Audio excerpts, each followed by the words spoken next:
Hello, so the event is about to start. If you have any questions, please feel free to use the chat board. If you have WeChat on your phone, please scan the QR code on the screen to join the WeChat group. We will leave around 20 minutes for the Q&A at the end of the conversation. Hello everyone, and welcome to today's session. Since the outbreak of COVID-19, we have seen a surge of racism against Asian Americans across the country. As one of the most influential Chinese American communities in the Bay Area, if not the nation, SVIEF would like to bring attention to racial justice and to appeal for fair treatment of Asian American entrepreneurs. Today, we are honored to have Judy Chu, Congress member, the honorary chair of SVIEF, to join us as a guest speaker. During the conversation, if you have any questions, please feel free to use the chat board, and we will leave around 20 minutes for the Q&A. This webinar will also be recorded and available for replay on our official website. You may check it out at www.svief.org. Now I would like to invite Iris Lay, founder and CEO of SVIEF, the moderator of today's dialogue, to begin the session. Welcome, Iris. Hello, everyone. My name is Iris Lay, founder and CEO of SVIEF. First, I want to say thank you to Representative Judy Chu for joining us today. We are graced by your presence. As the first Chinese American woman elected to the U.S. Congress, Rep. Chu is a longtime leader in the fight against discrimination and racism. She is also a big supporter for innovation. And as the honorable chairwoman of SVIEF, she attended our annual conference every September in the last 9 years. I'd like to take the chance to express my gratitude for her contribution and support. Thank you for the trust and the confidence that you have invested in us. Some of Rep. Chu's proudest accomplishments include introducing and passing a congressional resolution of regret for the Chinese Exclusion Act of 1882 and helping small business by reviving the Small Business Administration's 504 loan refinance program. She is also the chair of CAPAC. Currently led by Congresswoman Judy Chu, CAPAC has been addressing the needs of the AAPI community in all areas of American life. Today, we will talk about discrimination and xenophobia against Asian Americans and what we can do to push back. Now, let's welcome Rep. Judy Chu and watch the video first. Greetings. I'm Congresswoman Judy Chu. You will well and faithfully discharge the duties of the office on which you are about to enter, so help you God. I do. Congratulations, you are now a member of the I'm so honored and humbled to be here in this great hall of Congress. My grandfather, who came to this country with nothing, he worked hard and opened up a small Chinese restaurant. He used that very expensive labor, his sons, to make ends meet. And now, 2 generations later, here I am.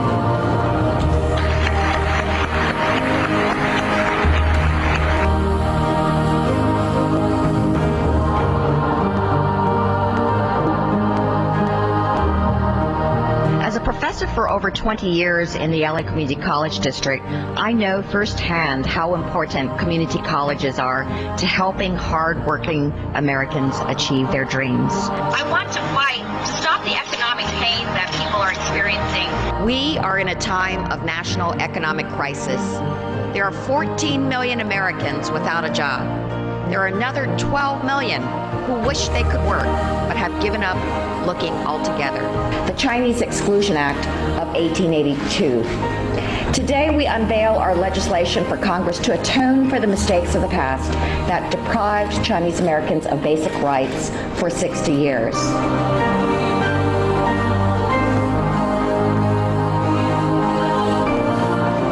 If you don't speak up, then you will not be heard. Well, as a Congresswoman, I see many, many constituent groups. If you go and you are an advocate, believe me, your needs will be addressed and your voices will be heard.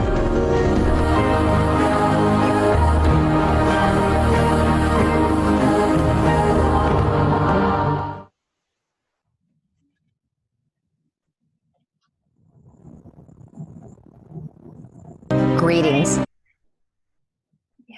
Hi, Rep. Judy Chu. Thank you for your time with us today. Please say hi to our audience first. Well, thank you so much for inviting me. Of course, I have worked with Iris Lay for many years. And in fact, yes, I'm the honorary chairwoman of SVIEF. So I have come every year to the big conference, which I've seen grow larger and larger as you bring together the tech entrepreneurs from China and from our local areas and try to make sure that they can be as successful as they can be. And by the way, thank you also for rescheduling this. I was under the weather and not feeling well last week. So I'm so glad we were able to reschedule this and come together again. So I thank you, SVIEF, because you have brought together many thousands of people. I know because I saw it at your conferences. And now you are trying to make sure that you reach out to your constituents on a very, very important topic, which is how APIs are being treated during this time of coronavirus. So we have been doing so much in Washington, D.C. I'm anxious to share with you our thoughts and also what we are doing. So with that, let us get right into it and get into the questions. Okay, thank you, Judy. We will now begin our chat. First of all, the first question is Asian Americans have become the target of verbal and physical abuse around the American community. I still remember at the 2018 SVIEF, you once said that we shouldn't cast aspiration on entire groups and cast them as something other than contributors to America during your opening remarks. Can you give us some insights of what you have noticed in the past few weeks? Well, this has been a time unlike any that I've ever seen in my lifetime. I can't even imagine that over 60,000 people have passed away because of coronavirus, and that over 1 million people are infected, and that our economy is just at a standstill. It's been hard on everyone, but I think it's been especially hard on Asian Americans who are not only worried about their health and the health of their loved ones, but also worried about being the target of xenophobia and hate crimes simply because they are Asians. And this has created real fear in the community. Xenophobia and misinformation have spread as fast as the disease itself.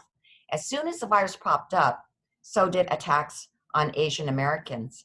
And in fact, there was false information on some Asian-owned businesses who were forced to close weeks before the stay-at-home orders closed all the bars and restaurants because of the stigma that these restaurants were more likely to have coronavirus.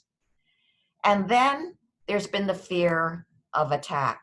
At first, it started with dirty looks, but then it became physical assaults and verbal assaults. And this has been happening all across the nation. In New York, there was a woman who was physically assaulted because she was wearing a face mask, and the man accused her of having coronavirus. And there was another woman who was taking out her garbage when she was attacked with acid, which was poured over her and caused chemical burns on her face and arms. In Texas, there was a family of 3 that was stabbed at the Sam's Club. And in fact, 2 of them were young children, one of them only 2 years old.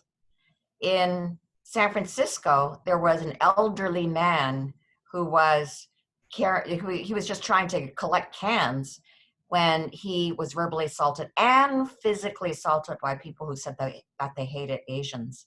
And in Los Angeles, we had a 16-year-old boy who was beaten up by bullies who accused him of having coronavirus. In fact, one of the hate crimes reporting sites in California said that they received over 1,600 cases of anti-Asian hate incidents and crimes in just the 5 past weeks alone.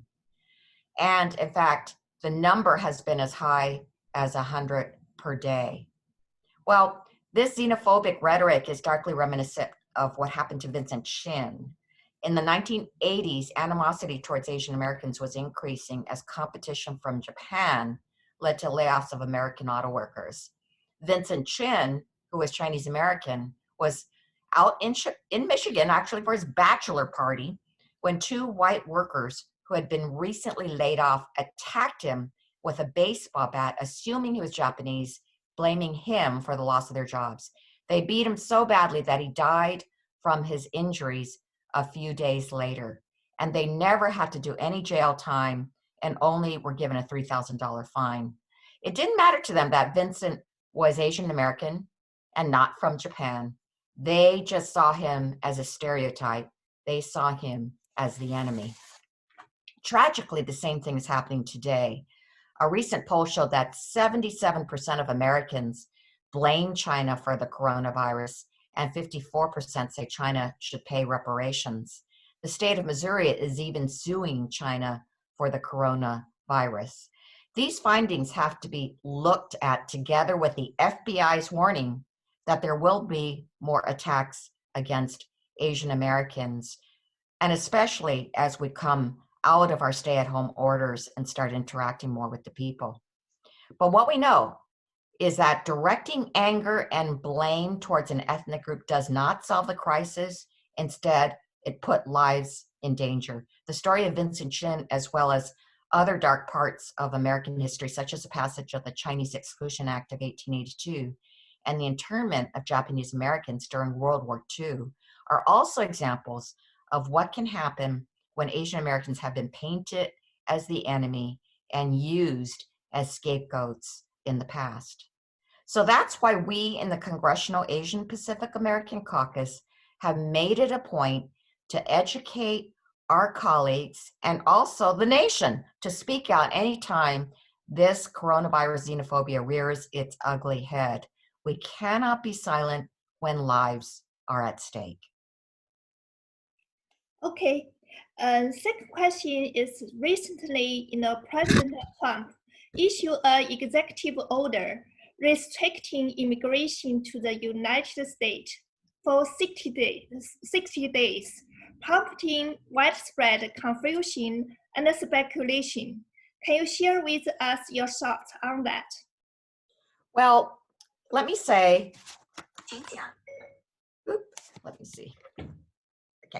let me say that in reality, immigration has already been shut down due to the coronavirus. Many of the agencies like USCIS could not process applications, and as a result, the visas have not been issued, but that was a result of the coronavirus. Also, the coronavirus is already here in the United States. So why is Trump having this order? Certainly this executive order on stopping immigration won't stop the coronavirus. So what is he doing by issuing this order?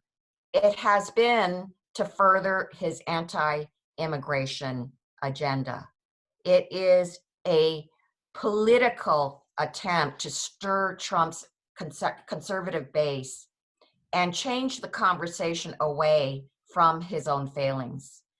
And it's so tragic because actually immigration has brought millions of immigrants to the US who are actually essential to this nation and essential during this crisis. I want to remind you that there are an estimated 6 million immigrants that are in essential jobs during this coronavirus in healthcare, grocery and pharmacy, retail, manufacturing, cleaning and janitorial services, and agriculture. Also, that immigrants make up 28% of doctors and surgeons in the US and 24% of nurses and home aides. And that immigrants also make up 1/3 of California's essential workforce. So it's obvious that immigrants are so vital to this nation and to our recovery. And in fact, President Trump had so many exceptions in his order for healthcare professionals, farm workers, and investors. It's clear that even he knows this. So in order to get through this crisis and rebuild our economy, we have to remind the American people that immigrants are essential to this nation and we have to work together. The president is instead using a pandemic to stoke xenophobia and promote his anti-immigrant agenda. The result of this will be that more families will be separated and there will be more harm to our economy due to the loss of immigrant workers. Would he be successful in his efforts? But we are going to fight against this because we know that immigrants have built this nation, and we know that we cannot let such an ugly message continue. So we will be speaking out against this as much as possible. Thank you so much for your inspiring answers. We really appreciate what you have done for the Asian American community. I believe that we can stand together and go through this. Now let's go to the Q&A session. Hi everyone. Before we jump into the Q&A session, please allow me to introduce a little bit about SVIEF and show you some unforgettable moments of our previous events. Meanwhile, if you have any questions, feel free to type at the chat box. We will start the Q&A session soon.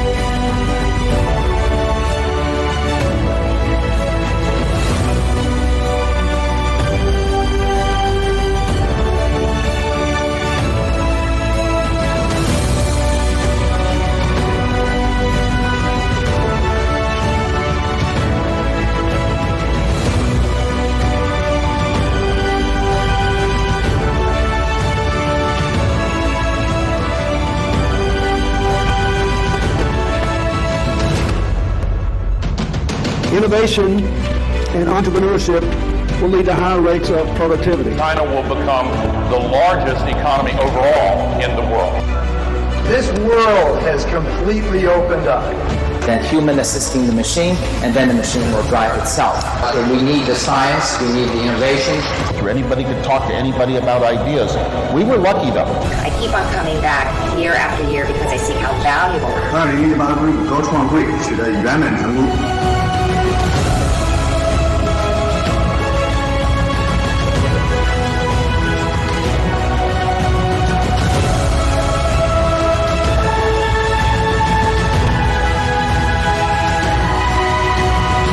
从2011年开始，培训比较关注的事情是去做开放。So I have invested in a couple startup companies. Or the types of investments that are being. It is as hard as the Western. Very lucky investing in a company that transforms everyday's life.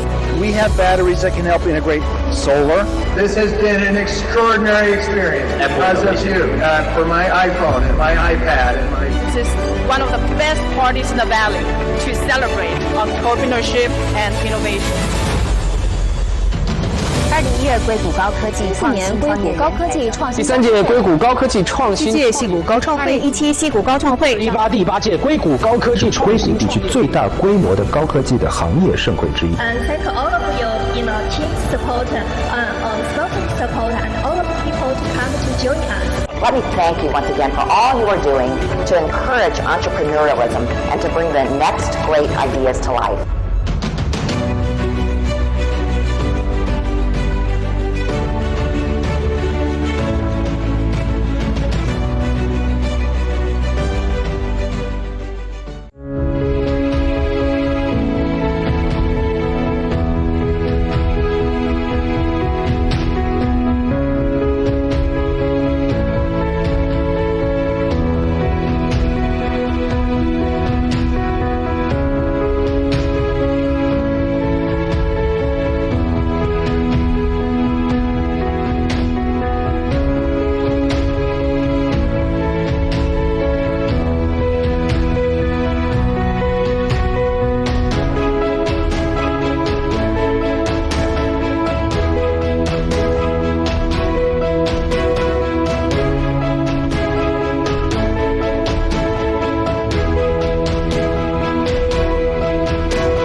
Founded in 2011, SVIEF is an organization that aims to make connections between startup companies, venture capitals, and entrepreneurs. In the past 10 years, our annual conference, Silicon Valley Innovation and Entrepreneurship Forum, has grown to be one of the most anticipated venture investment conferences in the Bay Area. Previously, we have invited Bill Clinton, Al Gore, Kai-Fu Lee, and Jun Lei, and many other eminent guest speakers to our major events. As mentioned before, Judy has joined us from the very beginning and has come to the events all 9 years. Apart from that, we constantly host roadshows, seminars, and workshops to bring a transformative path to the new technology and to help entrepreneurs. Currently, we have transferred all our offline events to the online ones. We hold 60 to 80 virtual webinars and seminars to support our membership. And the SVIEF member can enjoy a lot of benefits, such as 1 hour free legal advisory service. Please scan the QR code on the screen to join us today, and we will have discount only for today's audience. Feel free to contact BP at svtic.com or our official WeChat account if you have any questions for our memberships. More information will be available on our social media pages too. Please follow us for upcoming events. So now we will open the floor for questions. I'd like to have our host, Courtney, to handle the Q&A sessions below. Lex, yeah.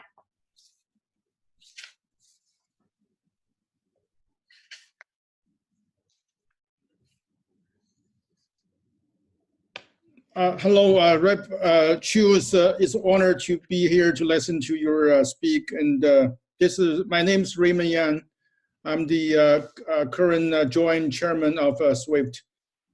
So my first question, actually, you mentioned that we need to raise the awareness of our Asia society. Actually, my first question is what do you see the action would be taken at the federal or law enforcement or any other government level of organization to stop this or this against this an anti-Asian sort of a phenomenon? Is there any action you say will be taken? Well, one thing that I became aware of was that even my colleagues, other members of Congress, did not know the extent of what was happening as far as the Asian coronavirus, xenophobia, hate incidents, and hate crimes. So I sent a letter through CAPAC, our Congressional Asian Caucus, to every member of Congress to alert them of this and to also have them make sure that they did not perpetuate xenophobia, but also that they didn't perpetuate any misinformation, and to do what they could to address the situation. We also have worked every single time we have heard President Trump utter the word China virus or Wuhan virus, and we have done what we can to protest his usage of this term, because by using this term, he has made people even more angry against the Chinese and against Asian Americans. And this is why our national leaders of the Centers for Disease Control and the international leaders of the World Health Organization have said that one should not use a geographic place in the term of, in the wording of a disease. And that's why they officially called it COVID-19. But because President Trump was using that term of China virus and Wuhan virus so often, his followers also continued to do that. Secretary of State Mike Pompeo, Republican leader Kevin McCarthy. So we have called them out every single time they have used this term, and also made our colleagues aware that this is not right and that this only stokes more xenophobia. We also are working with DOJ and FBI to arrange a call on how we can better work together to address the issues of hate crimes related to coronavirus. And in Congress, I'm also pushing for the inclusion of 2 bills in any future coronavirus legislation. One is HR 3545, the No Hate Act. It would improve hate crime reporting and provide victims with more support and options to address hate crimes. Another is a bill I co-led with Congressmember TJ Cox, HR 6577, which would direct the Department of Health and Human Services to carry out a national awareness campaign to increase factual awareness and knowledge of COVID-19. And there is the congressional resolution that Congressmember Grace Meng and Senator Kamala Harris have led, which denounces anti-Asian sentiment pertaining to the coronavirus. Thank goodness we've got many, many Congress members that have signed on to the bill. And we worked for a national town hall. And by the way, NBC agreed to do this national town hall on this topic, and it'll be on May 13th. We'll let you know when that is. CAPAC is also where we are working to schedule a virtual meeting with the Department of Justice and the FBI on how we can better work together to address anti-Asian hate crimes. So on these fronts and many more, we will continue to fight for federal resources to ensure that our communities are able to stay safe through this pandemic and beyond. Thank you. Thank you. All right. Thank you, Raymond, and thank you, Judy. as we are still collecting questions from the audience, I have already seen some of the very good questions. So somebody asked that there's an argument that the federal agencies are doing little about the rise in anti-Asian hate. The CDC and DOJ worked to stop bias incident and hate crimes following the SARS outbreak and the 9/11 terrorist attacks. No such plans have been released amid the coronavirus pandemic. Can you tell us what's going on at the federal level and what we might expect to come? Judy. Well, this is why I talked about CDC saying that this should not be called the China virus or the Wuhan virus. And actually CDC agrees with that guideline. And in fact, numerous leaders like Dr. Fauci and the head of the CDC and leaders like that have been vocal in saying that one should not use this term. You should use the term that what is official COVID-19, which does not have that stigma. So thankfully, we have the those with common sense, those who have a sense of humanity, who are ensuring that we do not do this. On the other hand, we still see these hate crimes and hate incidents directed towards Asian Pacific Islanders. And I am really concerned about this coming period when we come out of shelter.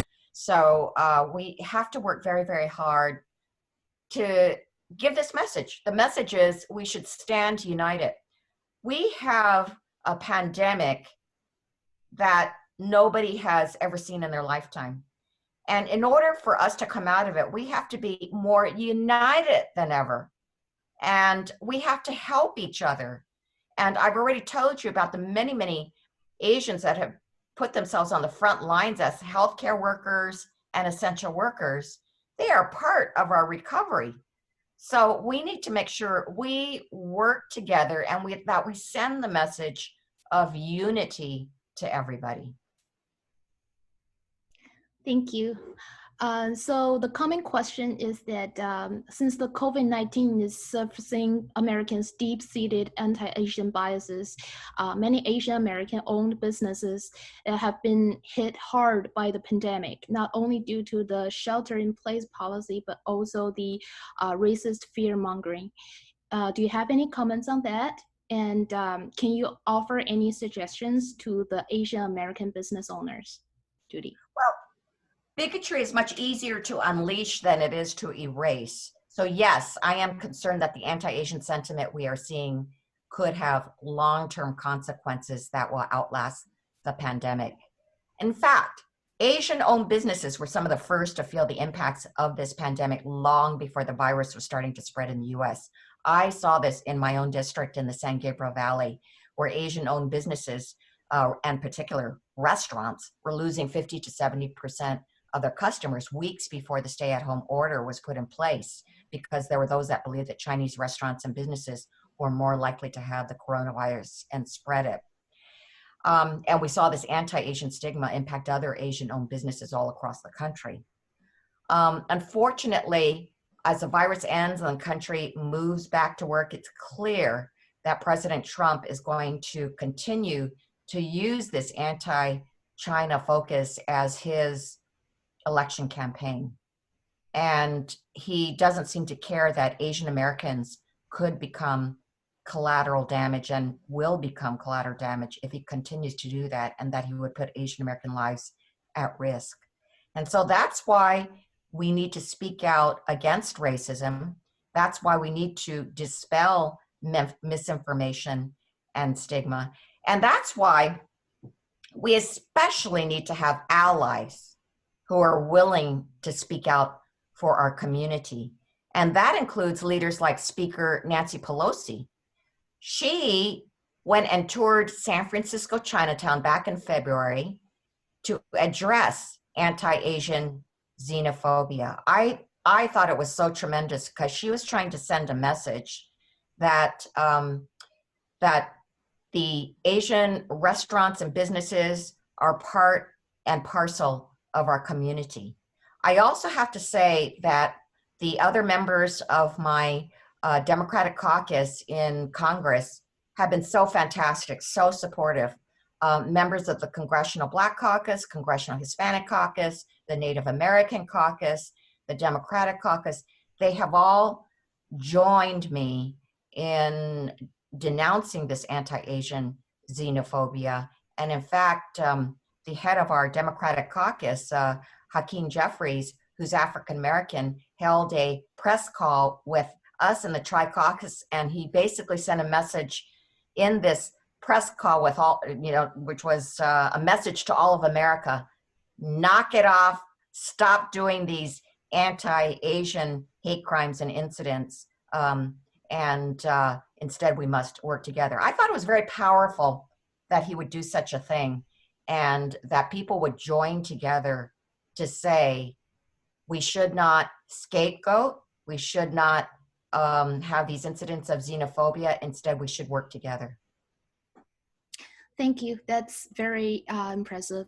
So audience, being asked what one can do as East Asian first-generation immigrant to advocate more racial equality while being pigeonholed as model citizens of USA. Well, it is so important to participate and to speak out and for people to see how much a part of the community that you are, and that all of us are. So like I said, Asian Americans are at the front lines of combating this crisis, and they should be highlighted. And I know that there have been many wonderful charitable acts during this coronavirus by Chinese Americans and other Asian Americans, and those should be highlighted.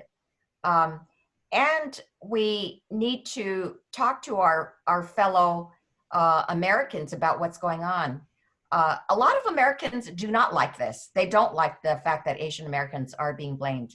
But a lot of Americans are seeing this. In fact, there was a study, a poll that just came out, which said that 30% of Americans across this nation have actually witnessed Asian Americans being blamed for the coronavirus.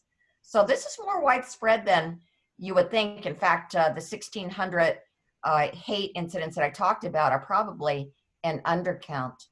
Nonetheless, I am encouraged because I've seen so many that have reached out to me about wanting to do something about this and wanting to stop this so that we can have a future together in this country.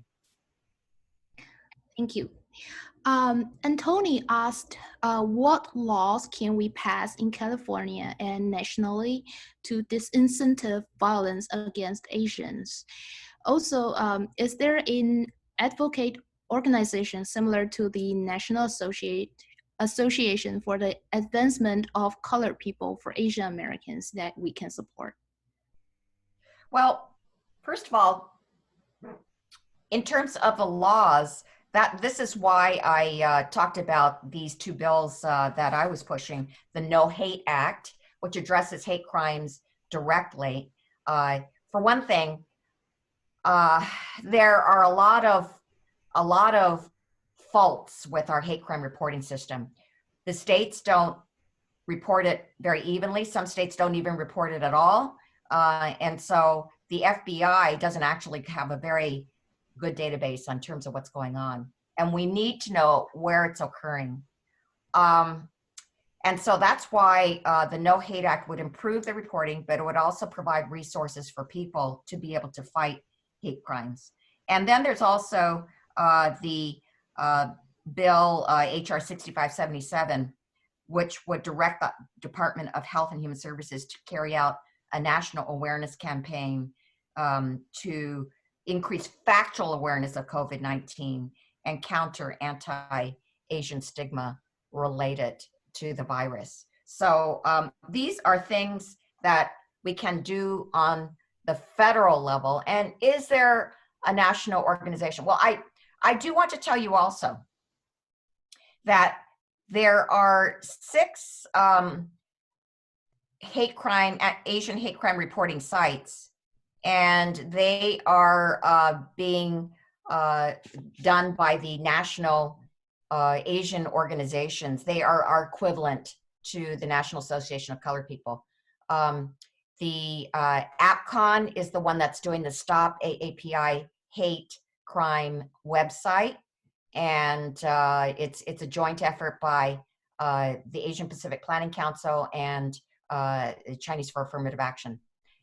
There's also Asian Americans Advancing Justice. That's a national organization that advocates for our civil rights. And they also actually have a hate crime reporting site. Also, the Organization of Chinese Americans is a national organization, and it also is very active in working on civil rights. So let me say to everybody, you know, there are all these hate crime reporting sites. Why is it important for people to report? First of all, you know, and there may be friends of yours that would be afraid to report a hate crime or hate incident. But first of all, these sites are private, they are confidential, but it's also so important for us to know what's going on out there. And I think the worst enemy of somebody who is a victim is isolation. Being isolated only makes you more depressed, and sometimes people blame themselves for being the victim of a hate crime or incident. The important thing is to make connections with others. So I tell you, if you can tell all your friends that something happens, report on the Stop AAPI Hate site. And by the way, it's in different languages, so you could report in Chinese. And let us get a better picture of what's going on. Okay, thank you, Judy. So aside from reporting the incidents, more generally, what can we do to expand the political influence of Asian Americans? Audience Weibo asked. Well, this is so important. Yes, when there are national issues going on, it is so important for us to be visible, whether it's on immigration or whether it's on foreign policy or whether it's on increasing opportunities in small business, or whether it's on, well, here's one bill that I did, which is requiring translations of the SBA loans for coronavirus in the 10 most common languages spoken other than English, because I know that there are a lot of Asians that speak other languages that can't figure out how to apply for a PPP loan, you know, to be able to survive this crisis. So we need to have translations. There's so many needs in the Asian American community, and we need to speak out about those. Now, let me tell you that there was a time when Asian Americans were invisible in Washington, D.C. I mean, you hardly saw any Asian Americans. But since the last couple of decades, we've been more and more visible. For one thing, now we've elected 18 members of Congress that are Asian American. But we also need to see all of you. We need to see all of you with your voices saying that certain things are very important for Asian Americans, like a fair immigration policy, like translations of certain critical information, like small business opportunities for minorities and women. So these are things that will help our community, but we need to be organized. And by the way, every May, we usually, May of every year, we have Asian Pacific Heritage Month. Normally, we invite everybody from across the nation to come to Washington, D.C. and raise their voices. Of course, we can't do that this year, because of coronavirus. But that's one example of where you can come and raise your voice on a national level so that people in Capitol Hill will hear what we have to say. Thank you. So audience, Edward want you to introduce a little bit more about the Congressional Asian Pacific American Caucus. What have you done to limit or prevent such discrimination to happen in our Asian communities? Well, I can tell you that here's one good example. We know how harmful the China virus and Wuhan virus terminology is. Every time that they have used this term, we have sent a letter, we have spoken to somebody, we have gone on the floor to denounce it, and also there have been some ugly bills that people that are anti-Chinese, that are Congress members, have tried to push, and basically they're trying to increase the hatred against Chinese Americans. Well, there have been times when I have dropped everything to go on the floor and speak out against it and to stop those particular anti-Asian amendments or bills from going forward. And I think to myself, what would have happened if we weren't there? If we weren't there like 100 years ago, Chinese weren't there 100 years ago when they passed the Chinese Exclusion Act of 1882.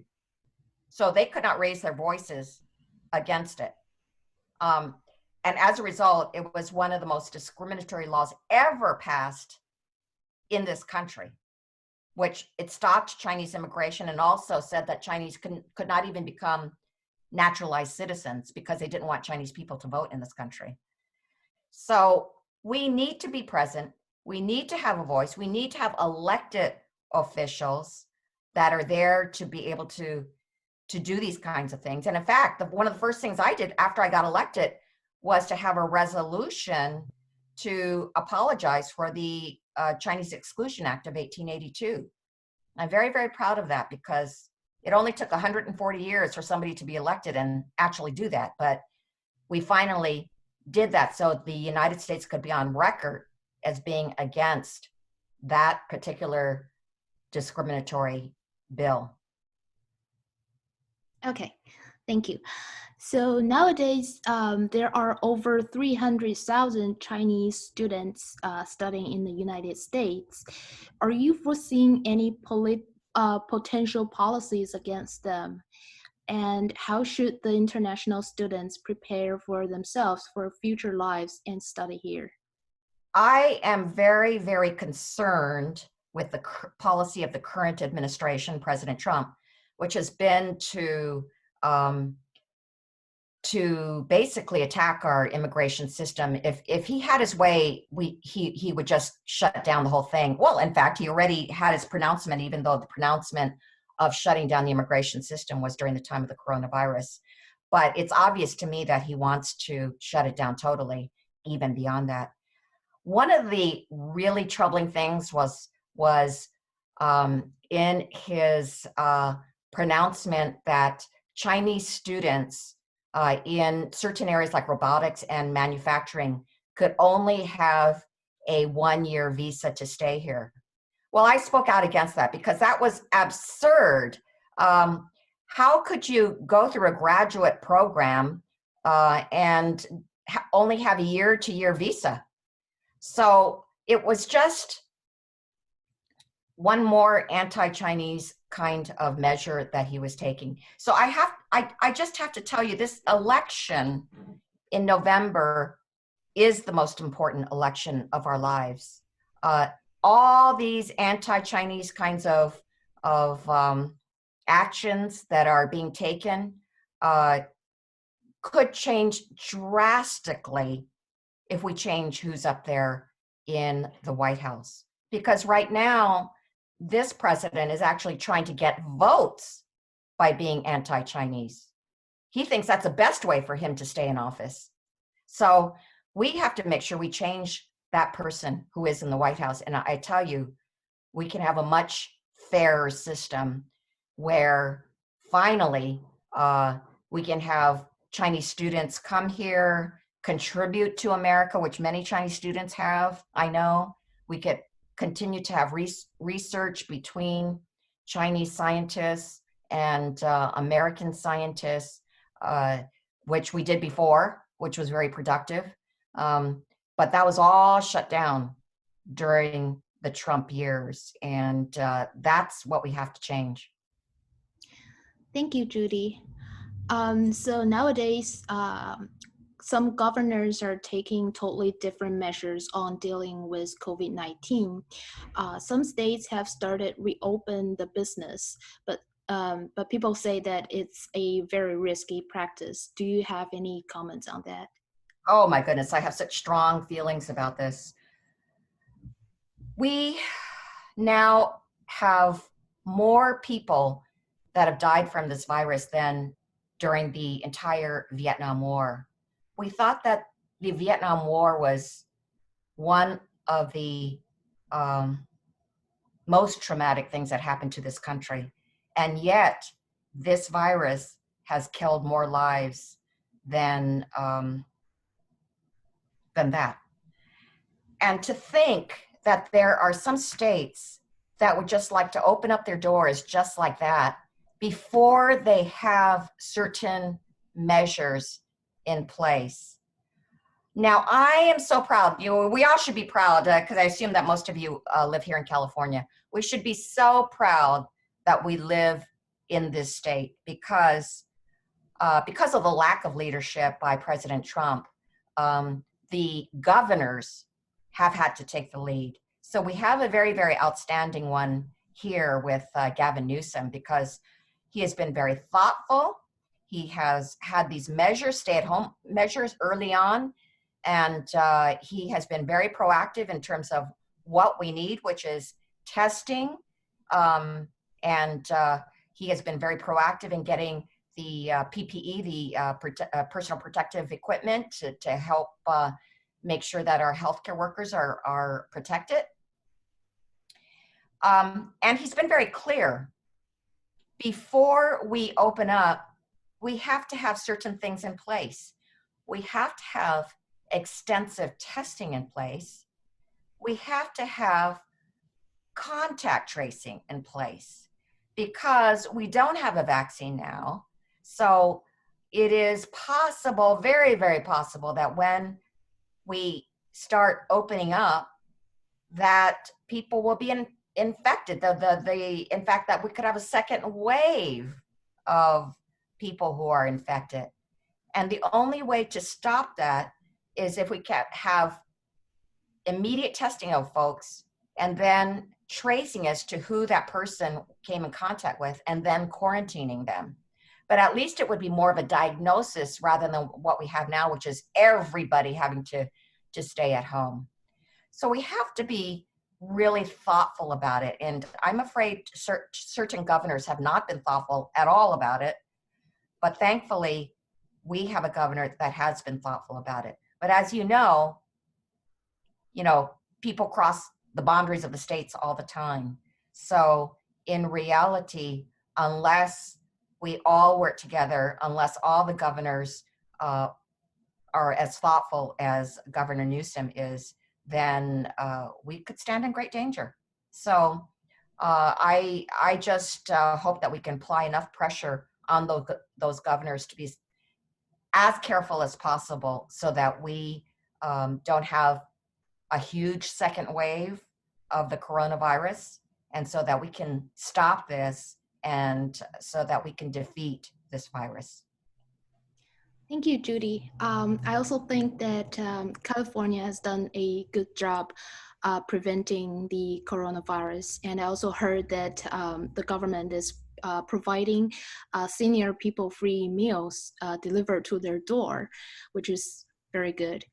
And here's a more general question. Dong Xin asked, looking at the history of Asian immigrations in the US, from your opinion, what is the root cause for discrimination? Well, you look back at 1882, the Chinese were the first scapegoats at that time. The Chinese were isolated, and because they spoke different languages and because they looked different, they became scapegoats. But they became scapegoats at a time when the economy was failing. So when there's some big disruption in the country, some people are looking for scapegoats. And we have a problem as Asian Americans in which we have this stereotype, which I call the perpetual foreigner stereotype. So even though there are many of us that were born here, for instance, I was born here, there are some people who've been here for a few generations. There is this stereotype in America where we are seen as perpetual foreigners, no matter how long we've been here. So this stereotype can raise its ugly head as we see right now, because as people are scared, again, we have a big crisis going on now. So there are some that are looking for somebody to blame. Then they are blaming Asian Americans. Well, really, they're blaming the Chinese, but did you know that most of the hate incidents that are occurring, these 1,600 hate incidents, have been on people who are Asian American, but not Chinese? Yeah, because people in America cannot differentiate between one Asian and another. So all Asian Americans are being hurt by this. Now, when you have this kind of thing, what is important to do? It is important to have a leader at the very top who will say, don't scapegoat, who will say, we should all work together, who would say, Asian Americans have contributed to this country and are part and parcel of America. But we don't have a leader like that in the White House, and that is what's causing this rise of xenophobia in our country, and that's why we need to change the person who is in the White House. All right, thank you, Judy. That was the last question due to the time limit, and thanks for sharing your thoughts. Before we call it a day, I want to mention that a replay of this webinar will be available on our official website shortly, and the website is also typed out on the chat board, so please check it out. And we constantly host webinars and other online events. Please follow us on Facebook, LinkedIn, and Twitter so that you don't miss the information. I want to tell everyone on the line that we are grateful that you choose to spend some time with us at SVIEF. We hope that this webinar is helpful for every member of our Asian American community to get through this difficult time together. We hope to see you next time and have a great